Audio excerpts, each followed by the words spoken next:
인생 오솔길의 톡서노트. 에드가 앨런 포우, 어둠 속의 시인이라고들 하지요. 그의 이름은 어딘가 음울하고 신비롭게 들립니다. 그는 1809년 미국 보스턴에서 태어났습니다. 하지만 그의 어린 시절은 평탄하지 않았습니다. 배우였던 부모님은 그가 겨우 3살이 되기 전에 세상을 떠났고, 포우는 외로운 고아로 남았습니다. 양부모에게 입양되었지만 그 관계 또한 순탄치 않았습니다.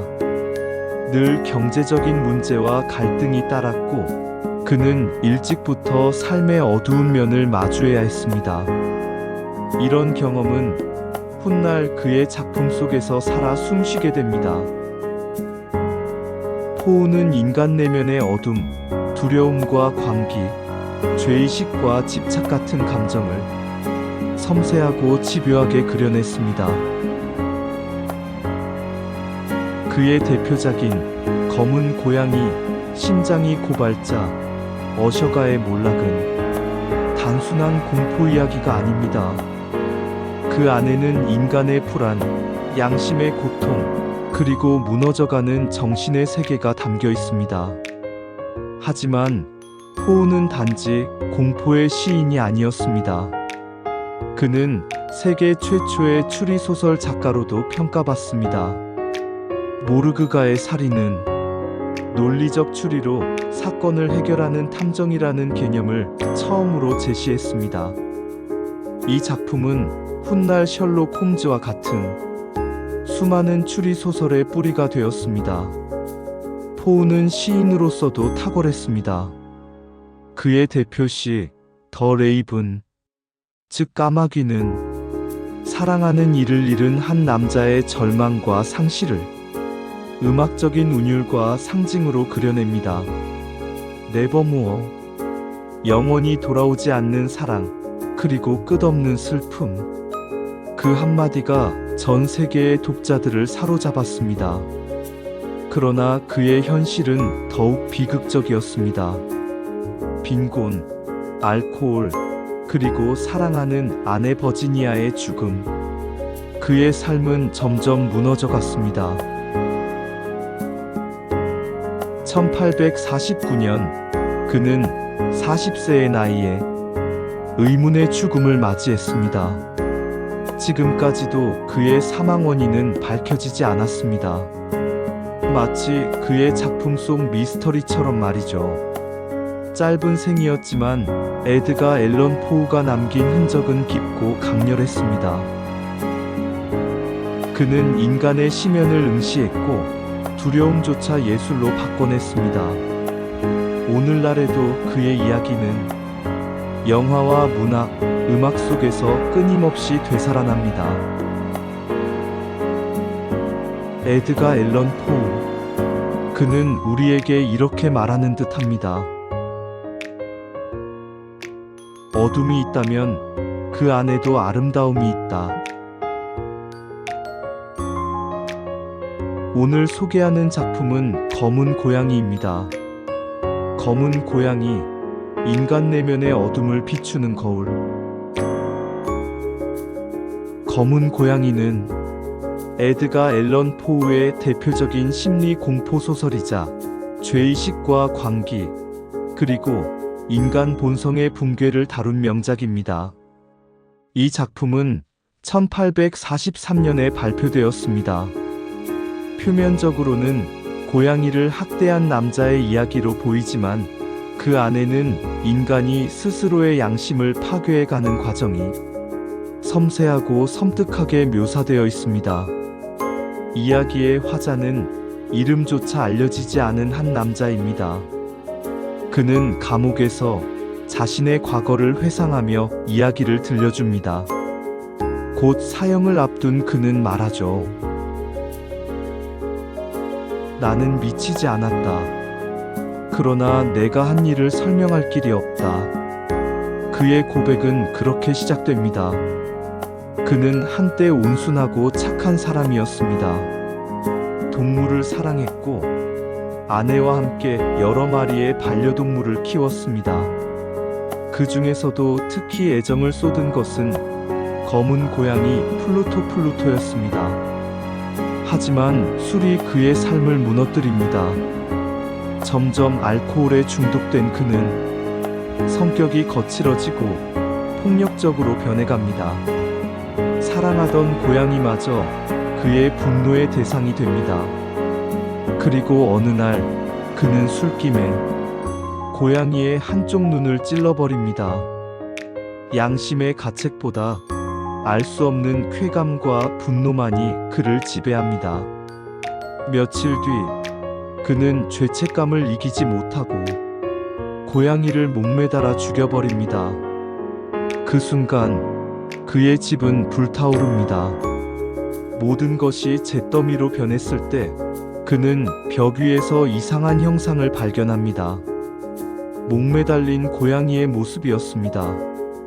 그 후 그는 또 다른 검은 고양이를 발견합니다. 플루토와 닮았지만 가슴에 흰 반점이 있는 고양이였습니다. 그는 죄책감과 두려움, 그리고 이상한 집착 속에서 다시 그 고양이를 집으로 데려옵니다. 처음에는 위로처럼 느껴졌지만 시간이 지날수록 그 고양이는 그를 괴롭히는 존재로 변합니다. 어디를 가도 그를 따라다니고 그의 눈을 똑바로 응시합니다. 그리고 그 흰 반점은 점점 형태를 바꿔갑니다. 마치 교수대에 걸린 사람의 형상처럼 보이기 시작한 것입니다. 화자의 정신은 서서히 붕괴되어 갑니다. 그는 고양이를 증오하고 두려워하며 결국 광기에 휩싸입니다. 어느 날 지하실에서 그는 고양이를 죽이려다 그만 아내를 살해하고 맙니다. 놀란 그는 시체를 숨기기 위해 벽돌벽 안에 아내의 시신을 감춰둡니다. 그리고 완벽한 범죄를 자랑하듯 그는 태연히 경찰을 맞이합니다. 경찰이 떠나기 직전 그는 자신도 모르게 벽을 두드리며 이렇게 말합니다. 여기 보십시오. 이 벽은 튼튼하지 않습니까? 그 순간 벽 안에서 들려온 소리, 끔찍하고 음산한 울음소리. 경찰이 벽을 허물자 그 안에는 아내의 시신과 함께 그 고양이가 서 있었습니다. 그 고양이는 무덤 속에 함께 갇혀 있었던 것입니다. 그는 결국 자신의 죄를 증언한 존재에 의해 파멸에 이른 것입니다. 검은 고양이는 단순한 공포 이야기가 아닙니다. 이 작품은 인간이 얼마나 쉽게 스스로의 양심을 배신할 수 있는가, 그리고 죄책감이 어떻게 광기로 변하는가를 보여주는 심리극입니다. 포우는 초자연적인 현상을 빌려 사실상 인간의 내면에서 일어나는 심리적 지옥을 그려냅니다. 검은 고양이는 결국 죄의 상징이며 화자의 양심이 만든 심판자입니다. 이 작품을 통해 포우는 이렇게 말하고 있는지도 모릅니다. 가장 무서운 괴물은 밖에 있는 것이 아니라 우리 마음 속에 있다. 그의 작품은 두려움을 넘어 인간 존재에 깊은 질문을 던집니다. 에드가 앨런 포우의 검은 고양이. 그것은 공포의 이야기이자 양심의 무덤에 관한 이야기입니다. 그럼 검은 고양이의 이야기 속으로 들어가 보겠습니다. 검은 고양이. 에드가 알렌 포우. 지금부터 내가 쓰려고 하는 몹시 황당무계하고 더구나 끔찍한 이야기를 다른 사람이 믿어주기를 바랄 마음은 없다. 나 스스로도 그것을 부인하고 싶은데 다른 사람이 믿어주길 바란다는 것은 참으로 미치광이 짓에 지나지 않으리라. 그러나 나는 미친 것도 아니고 또 꿈을 꾸고 있는 것도 아니다. 나는 내일 죽을 몸이다. 그러므로 오늘 마음속에 무거운 짐을 홀가분하게 벗어버리고 싶을 따름이다. 지금 나의 당면 목적은 한 가정에서 일어난 극히 가상적인 일련의 사건을 솔직하고 간결하게 자질구레한 설명 같은 것은 빼버리고 세상 사람들에게 털어놓으려는 것이다. 결과적으로 이 사건들은 나에게 공포를 주고 번민을 주고 나를 파멸로 인도하고 말았다. 그러나 나는 그 까닭을 설명하고 싶지는 않다.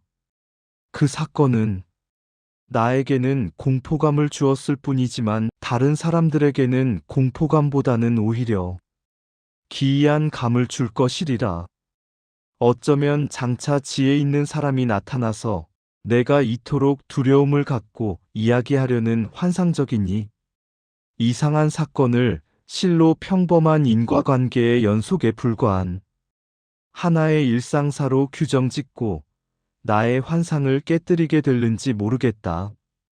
어렸을 때부터 나는 남의 눈에 띌 정도로 온순하고 인정이 많았다. 나의 이러한 성질의 온순함은 다른 아이들의 비웃음을 받을 지경이었다. 특히 나는 동물들을 좋아했기 때문에 나를 귀여워한 부모는 여러 가지 애완동물을 나에게 사다 주었다. 이러한 동물들을 데리고 나는 대부분의 시간을 보냈다. 그것들에게 먹이를 주거나 쓰다듬어 주며 함께 노는 것보다 더 즐거운 일은 없었다. 이러한 성벽은 내가 성장함에 따라 더욱더 심해져서 어른이 되어서도 애완동물은 나의 주요한 즐거움의 원천이 되었다. 충실하고 현명한 개를 길러본 사람이라면 애완동물들로 하여 얻을 수 있는 만족감이 어떤 것인가, 그리고 그 기쁨이 얼마나 큰 것인가를 알 수 있을 것이다. 동물의 애정은 어떤 사소한 계산도 있을 수 없는 자기 희생적인 것이다. 그것들은 인간의 변변치 못한 우정과 경박한 성질과는 비교할 수 없는 인간의 심금을 찌르는 비이기적인 그 무엇인가를 가지고 있다. 나는 일찍 결혼하였다. 다행히 나의 아내의 성질도 나와 비슷하였다. 내가 동물을 좋아하는 것을 안 아내는 기회 있을 때마다 귀여운 애완동물들을 사들였다. 그리하여 우리는 갖가지 동물들을 사육하게 되었다. 여러 가지 새며 금붕어, 개, 토끼, 작은 원숭이, 그리고 고양이까지 기르게 되었다. 특히 고양이는 몸집이 크고 아름다웠으며 전신이 새까맣고 놀랄 만큼 영리했다. 어떤 얘기 끝에 그 고양이가 영리하다는 말이 나오면 아내는 내심으로 적잖이 미신을 믿는 편이었으므로 의례껏 까만 고양이는 원래 마녀가 변장해 나온 것이래요 하고 옛날부터 전해 내려오는 전설을 들춰내는 것이었다. 아내가 뭐 별다르게 그 점에 신경을 쓰고 있었던 것은 아니었다. 그런데 웬일인지 이제 그 이야기가 선뜻 머리를 스치고 지나가서 하는 말이다. 플루토 저승의 신, 이것이 고양이의 이름이었다는 가장 내 마음에 드는 장난친구였다. 매번 내가 먹이를 주었으며 집안 어디고 내가 가는 곳마다 졸졸 따라다녔다. 내가 외출할 때 거리로 따라오지 못하게 하기 위해 여간 애를 먹지 않았다. 이렇게 하여 나와 고양이와의 우정은 몇 년이나 계속되었으나 그동안 나의 기질이나 성격 전체가 고백하기에 부끄러운 일이지만 음주벽 때문에 극도로 악화되고 말았다. 날이 갈수록 침울해지고 성질이 급해져 사소한 일에도 발끈하며 또 남의 기분 같은 것은 생각하지도 않게 되었다. 걸핏하면 아내에게 욕설을 퍼붓고 심지어는 때리기까지 하게 되었다. 이러한 나의 난폭한 성질은 애완동물들에게도 영향을 미치게 되었음은 말할 나위도 없는 일이었다.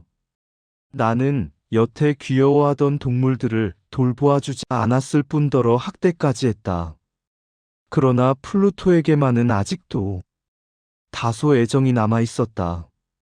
그러나 토끼나 원숭이나 개들이 어쩌다 반가워하며 내 곁으로 오면 나는 사정없이 그것들을 괴롭혔다.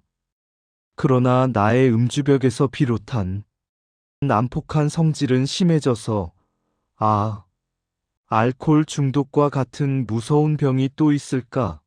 마침내는 이제는 늙어 빠져 자칫하면 토라지기 잘하는 플루토까지도 학대하게 되고 말았다.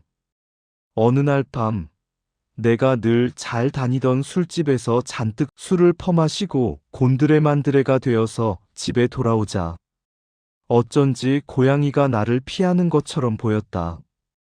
나는 고양이를 붙잡았다. 나의 난폭한 행동에 놀란 플루토는 이빨로 핥히어 손에 가벼운 상처를 냈다. 그러자 순간 나는 악마와 같은 분노에 사로잡히고 말았다. 그만 나는 자신을 잊어버리고 말았다. 원래의 나의 온순한 영혼은 순식간에 나에게서 떠나버리고 진에 의해서 불붙은 악마보다도 더 처참한 사심이 나의 전신을 쫙 타고 내리며 후들후들 떨리게 했다. 나는 조끼 주머니에서 나이프를 꺼내어 불쌍한 고양이의 목을 꽉 움켜잡고 소름이 끼치게도 고양이 한쪽 눈알을 안과로부터 도려냈다. 이렇게도 그 저주스럽고 흉악한 행위를 기록하려니 나는 낯이 화끈거림을 피할 수 없다. 따라서 나의 몸은 달아오르고 몸서리 치도록 떨린다. 아침에 잠이 깨고 이성이 되돌아왔을 때, 즉 어젯밤의 수면으로 하여 폭음의 여독이 풀어졌을 때 나는 어젯밤 내가 저질렀던 범죄에 대해 반은 공포를, 반은 회한을 느꼈다. 그러나 그 감정도 미약하고 애매한 것에 지나지 않았다. 나의 영혼까지를 움직인 것은 아니었다. 그 후 나는 여전히 하루하루를 폭음으로 보냈고 곧 그 잔악했던 나의 행동에 대한 모든 기억을 술로 지워버리고 말았다. 이러는 동안 고양이는 점점 회복되어 갔다. 도려낸 눈은 다시 쳐다보기 싫도록 끔찍스러운 꼴이었으나 이제는 별로 통증을 느끼지 않는 모양이었다. 고양이는 전과 다름없이 집안을 이리저리 돌아다녔으나 내가 가까이만 가면 몹시 무서워하며 급히 도망치는 것이었다. 아직도 나에게 조금은 옛날의 온순한 성격이 남아 있었는지 이전에 그토록 나를 따르던 고양이가 그렇듯 나를 보면 불이 나게 도망치는 것을 보고 처음에는 역시 슬프게 느껴지기도 했다. 그러나 그런 기분도 잠시뿐이었으며 다시 울화가 치밀었다. 마침내는 나를 최후의 파멸의 함정에 쓸어넣으려는 것처럼 악귀 같은 짓궂은 감정이 복받쳐 올라왔다. 이러한 감정에 대해 아직까지 철학은 아무런 설명도 하지 않았다. 그러나 나는 이것이 인간의 심정의 원시적인 충동의 하나, 즉 인간성을 지배하는 근본적인 충동의 하나라고 확신한다. 해서 안 된다는 이유 하나 때문에 오히려 어리석게도 남에게 피해를 끼치는 바보스런 짓을 몇 100번이라도 되풀이해 보지 않는 사람이 도대체 있을까?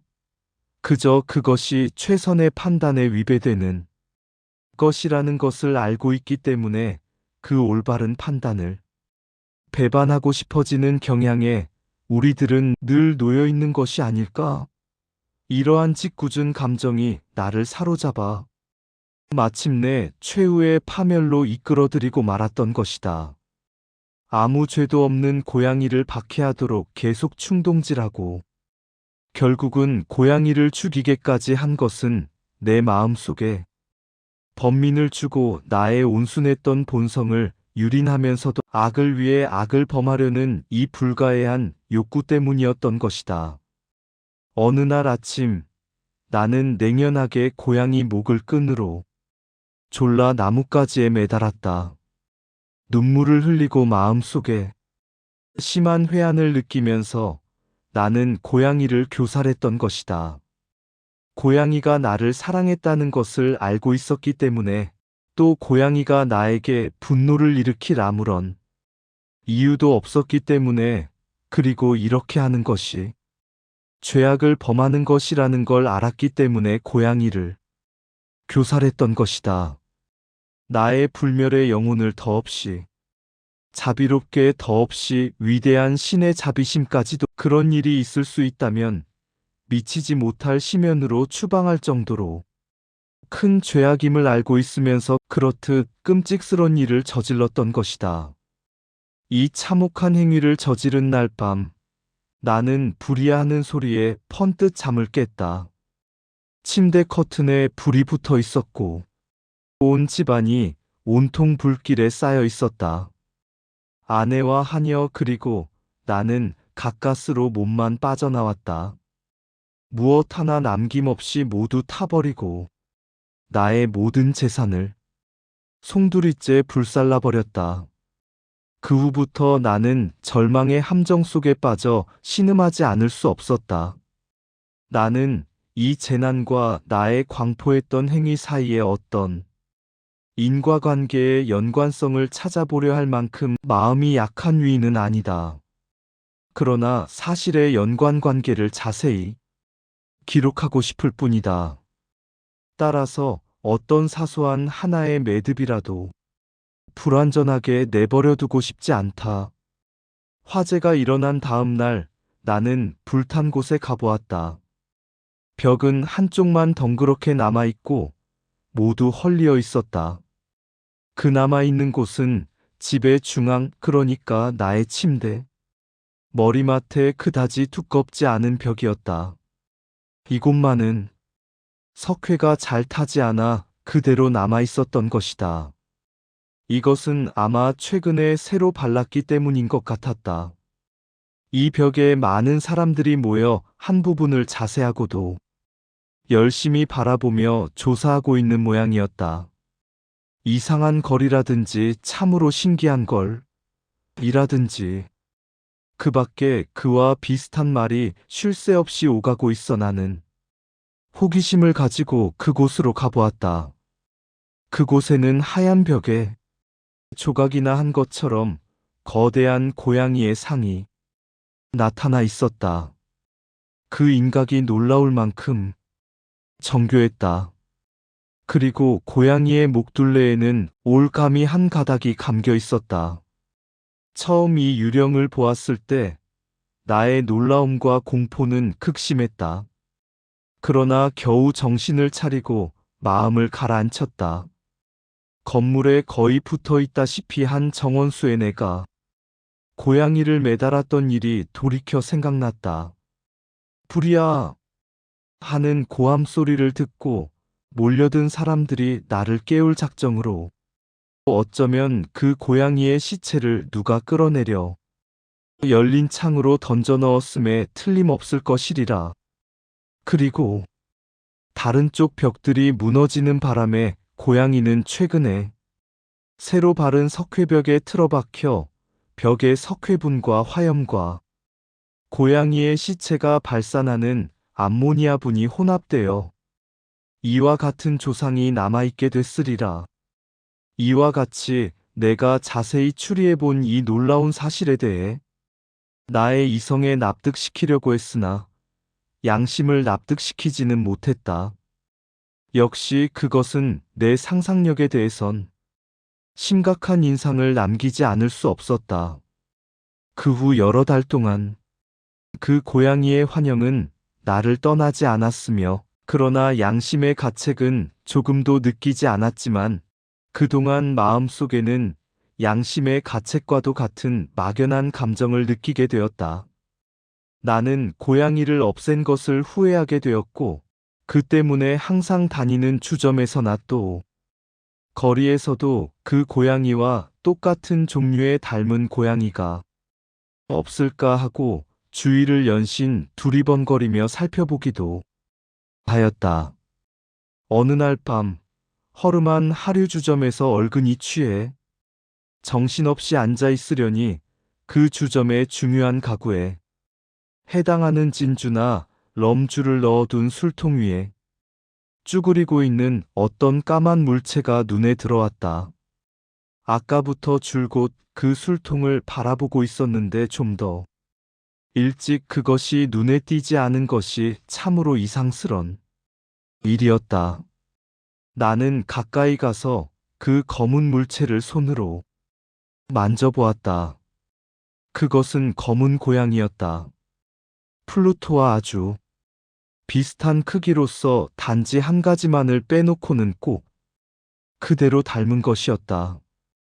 플루토의 몸에는 한 군데도 흰 털이 없었으나 거의 가슴 전체가 흰 백색의 반모로 덮여 있었다. 내가 손을 가져가 만져주니까 그 고양이는 곧 일어나 목에서 골골 소리를 내곤 해 손에다 몸을 비비었다. 그리고 내가 아는 채 해준 것이 기쁜 모양이었다. 이 고양이야말로 내가 찾고 있던 것임에 틀림없었다. 나는 곧 주인에게 이 고양이를 사겠노라고 말했다. 그런데 주인은 자기네 고양이가 아니며 또 어디서 언제 온 것인지 모르고 지금까지 본 일조차 없다고 했다. 나는 내가 그 술집에서 일어서려 할 때까지 고양이를 쓰다듬어 주었다. 그리고 일어서려니까 고양이도 따라 나설 눈치였다. 아니나 다를까 고양이는 나를 따라오고 있었다. 집에 돌아오는 길에 나는 몇 번이나 몸을 굽혀 고양이를 어루만져 주기도 했다. 집에 돌아온 후 고양이는 이내 친해졌고 아내도 퍽 귀여워했다. 그러나 얼마 가지 않아 나는 그 고양이의 실증을 느끼게 되었다. 이것은 나의 기대와는 전혀 반대되는 뜻밖의 일이었다. 웬일인지는 알 수 없으나 고양이가 나를 좋아한다는 것이 참을 수 없이 염증을 느끼게 하고 화가 치밀게 했던 것이다.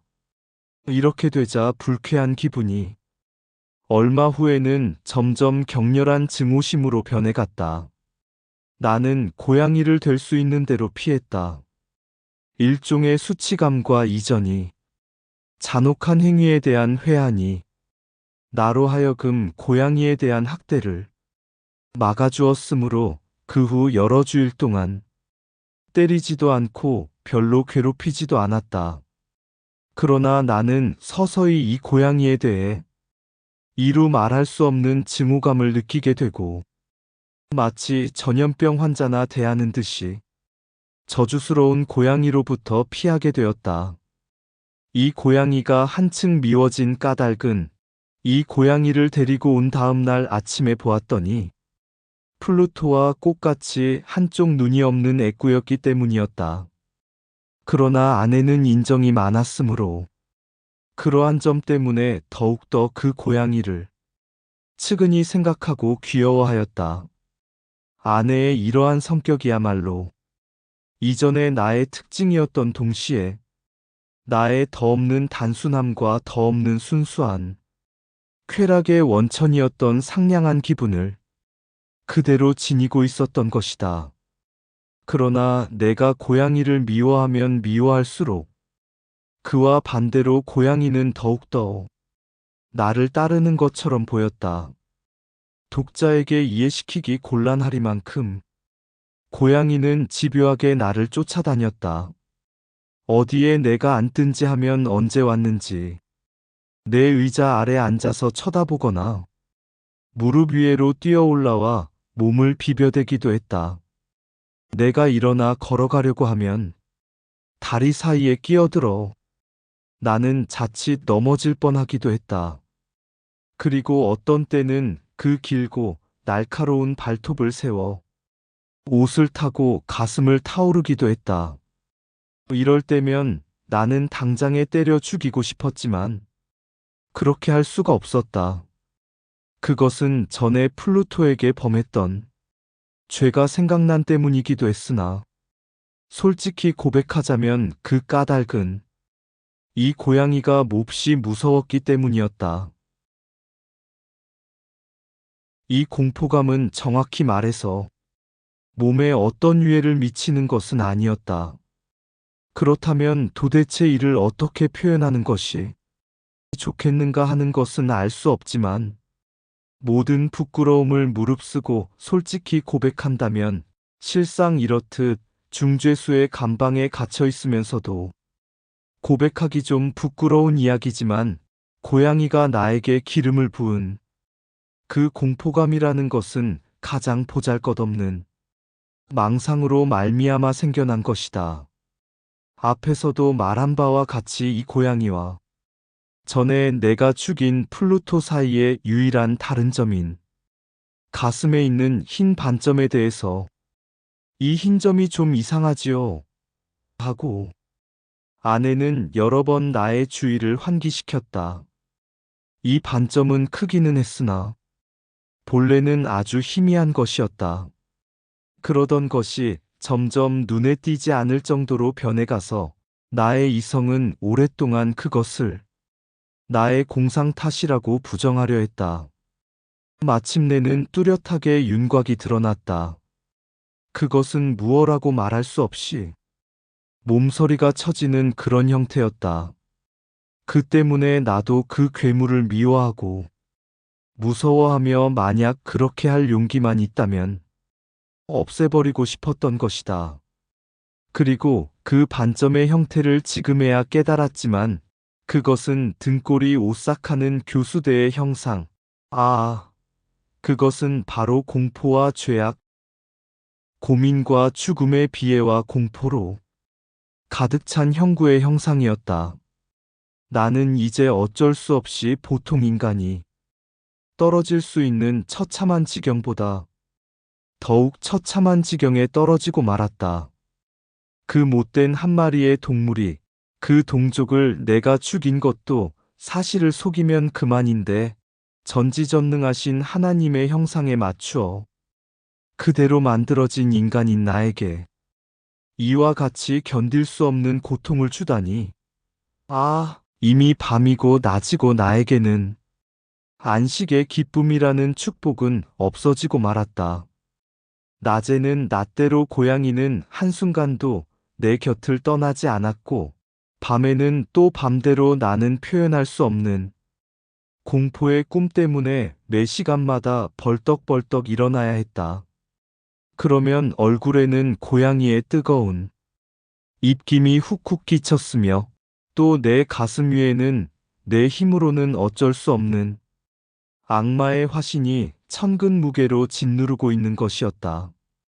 이렇듯 고통에 짓눌리다 보니 나에게 남아있던 한 가닥의 선심마저도 사라지고 말았다. 다만 간악한 마음만이, 더없이 암담하고 간악한 마음만이 나의 친구가 되었다. 갈수록 나의 분통은 점점 쌓여져서 세상의 모든 것과 모든 인류를 증오하게 되었다. 시시각각으로 돌발하는 억제하기 곤란한 분노의 폭발에 나는 맹목적으로 내 몸을 바치게 되었는데, 그럴 때마다 아무 불평도 없이 그 고통을 꾹 참는 희생자는 불쌍하게도 언제나 내 아내였다. 우리는 가난했기 때문에 불에 타고 남은 옛집 지하실에서 살고 있었다. 하루는 내가 지하실로 들어갈 때 아내가 뒤따라왔다. 그리고 고양이가 따라오다가 하마터면 나를 층계에서 넘어뜨릴 뻔하였었다. 나는 그만 화가 치밀어 올랐다. 나는 격분에 쌓여 이제까지 나를 연약하게 제지해왔던 어린아이 같은 공포심도 잊어버리고 불현듯 도끼를 들어 고양이를 내리찍으려 했다. 만약 내 마음먹은 대로 도끼가 떨어졌더라면 고양이는 그 자리에서 죽어버렸을 것이다. 그러나 그때 아내가 나를 재빨리 제지하여서 뜻을 이루지 못했다. 이 간섭에 대해 순간적으로 악마와 같은 경로에 쌓여 그만 아내의 손을 뿌리치고 그 도끼를 번쩍 쳐들어 대신 아내의 정수리를 내려치고 말았던 것이다. 아내는 비명도 지르지 못하고 그 자리에서 푹 쓰러져 그대로 죽고 말았다. 이 끔찍한 살인을 범한 후 나는 곧 아내의 시체를 감출 방법을 깊이 궁리하였다. 낮이든 밤이든 어느 때고 이웃 사람의 눈에 띄지 않게 시체를 집 밖으로 운반해 갈 수 없다는 것은 뻔한 일이었으므로 여러 가지 계획을 세워보았다. 어떤 때는 시체를 잘게 토막내어 불에 태워버릴까 하는 생각도 하였다. 어떤 때는 지하실 마루 밑에다 구멍을 파고 파묻어버릴까 하는 생각도 하였다. 또 마당의 우물 속에다 던져 넣어버릴까 아니면 상품처럼 잘 포장하여 상자에 집어넣어 인부를 시켜 내가게 할까 하는 궁리도 해보았지만 결국 그보다도 문득 굉장한 계획이 머리에 떠올랐다.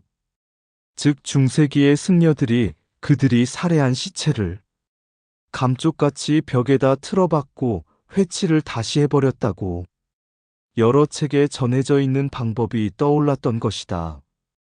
드디어 나는 시체를 지하실 벽에다 틀어박고 발라버릴 결심을 하였다. 이러한 계획에 대해서는 이 지하실이 더할 나위 없이 안성맞춤이었다.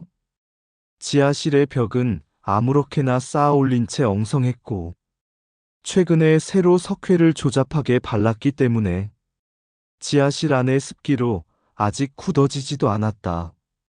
뿐만 아니라 한쪽 벽에는 불쑥 튀어나온 곳이 있는데 본래는 벽난로와 연통이 있던 곳으로 지금은 메워버려 다른 벽들과 같아 보였다.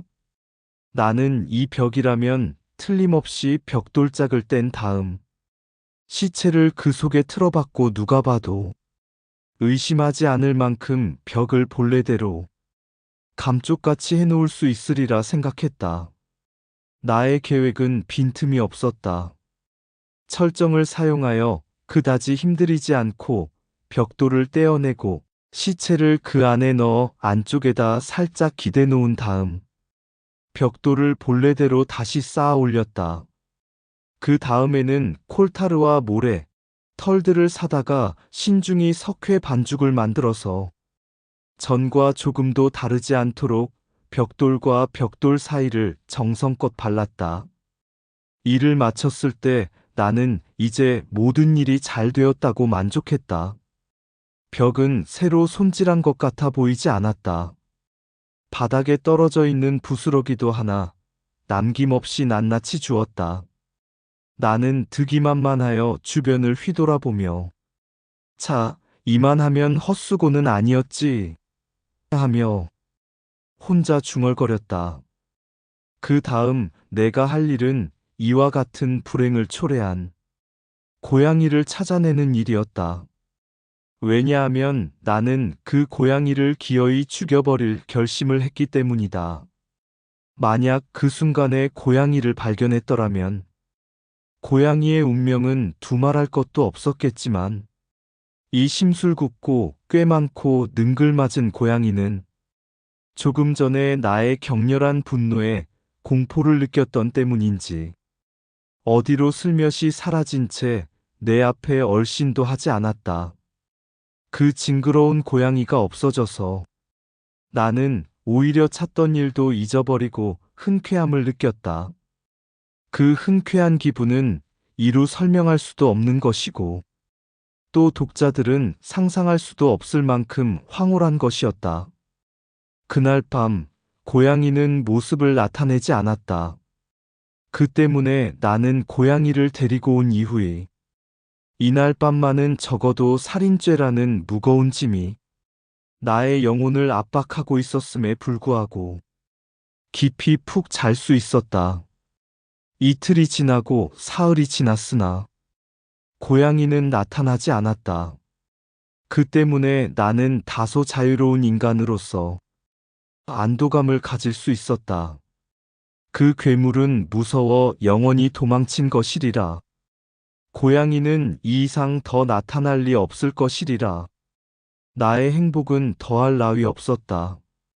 그리고 내가 범한 그 가증스러운 죄의식도 거의 나를 괴롭히지 않았다. 두세 번 신문을 받기는 했지만 나는 문제없이 대답을 해낼 수 있었다. 그리고 한 번 가택 수색까지 받았으나 수상한 것이 발견될 리 없었다. 나의 장래의 행복은 이미 따놓은 당상처럼 확실하게 느껴졌다. 살인이 있은지 나흘째 되는 날, 실로 뜻밖에도 한 대의 경찰들이 집으로 달려들어 또 한 번 엄중히 가택 수색을 시작하였다. 그러나 나는 시체를 감춘 곳이 발견될 리 없으리라 확신하고 있었기 때문에 그다지 당황하지 않았다. 경찰관들은 수색 중 나를 불러 함께 집안을 샅샅이 조사했다. 최후로 세 번째인지 네 번째인지 그들은 지하실로 내려갔지만 나는 눈 하나 깜짝하지 않았으며 내 심장은 마치 천진난만하게 잠들어 있는 사람의 심장처럼 태연자약하게 뛰고 있었다. 나는 두 팔을 가슴 위에 팔짱 끼고 지하실의 이곳저곳을 유유히 활보하였다.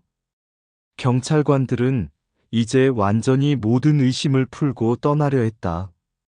나의 가슴 속의 기쁨은 억제할 수 없을 정도로 새찼다. 나는 승리의 표적으로 다만 한마디라도 말해서 나의 무죄를 그들에게 한층 더 확신시키고 싶은 충동에 사로잡혔다. 여러분, 하고 급기야 나는 경찰들이 계단을 올라가고 있을 때에 입을 열었다. 여러분의 의심이 풀려서 무엇보다 기쁩니다. 그러면 자, 여러분의 건강을 빌며 아울러 여러분이 좀 더 예의를 지킬 줄 알기를 기원합니다. 그런데 여러분, 이 집은 말입니다. 아주 구조가 썩 잘 되어 있답니다. 무엇인지 술술 이야기하고 싶은 격렬한 욕망에 사로잡혀 무엇을 말하고 있는지도 몰랐다. 정말 잘 지어진 집이라 할 수 있겠죠. 이 벽들은 말이죠. 자, 여러분 이제 돌아가시렵니까? 이 벽들은 정말 견고하게 쌓여져 있답니다. 하고 여기서 일단 말을 멈추고는 괜히 으쓱한 마음에서 뻐기어 보고 싶어. 나는 내가 가지고 있던 막대기로 아내의 시체가 들어있는 바로 그 벽을 힘껏 후려쳤다. 그러나 하나님, 나를 악마의 손톱으로부터 구해 주옵소서. 내가 때린 그 소리의 음향이 멈추기도 전에 그 소리에 따라 그 무덤 속에서 한마디의 대답이 들려왔다. 처음에는 믿어지지가 않았다. 마치 흐느껴 우는 어린애의 울음소리와 같은 소리에 이어 잠시 후 갑자기 길게 소리를 끌며 언제까지나 계속될 것 같은 높고 아주 이상하고도 잔인한 비명으로 변했다. 그것은 지옥에 떨어진 순환자의 입에서 나오는 비명과 그들에게 형벌을 가하고 기뻐 날뛰는 악마들의 승리감에 충만해 있는 괴성이 합친 것처럼 흘러나왔다. 그 소리는 공포와 승리가 반반씩 섞인 슬피 울부짖는 비명이었다. 그때 내가 어떤 생각을 했었는지. 기록한다는 것은 독자들을 우롱하는 것이리라. 나는 실신한 듯 반대편 벽을 향해 비틀거렸다. 이 순간 경찰관들은 계단 위를 올라가다 말고 멈추어 공포에 떨며 소름 끼치는 무서움에 혼이 나간 듯 서 있었다. 그러나 다음 순간 열둘의 완강한 팔이 달려들어 그 벽을 허물기 시작했다.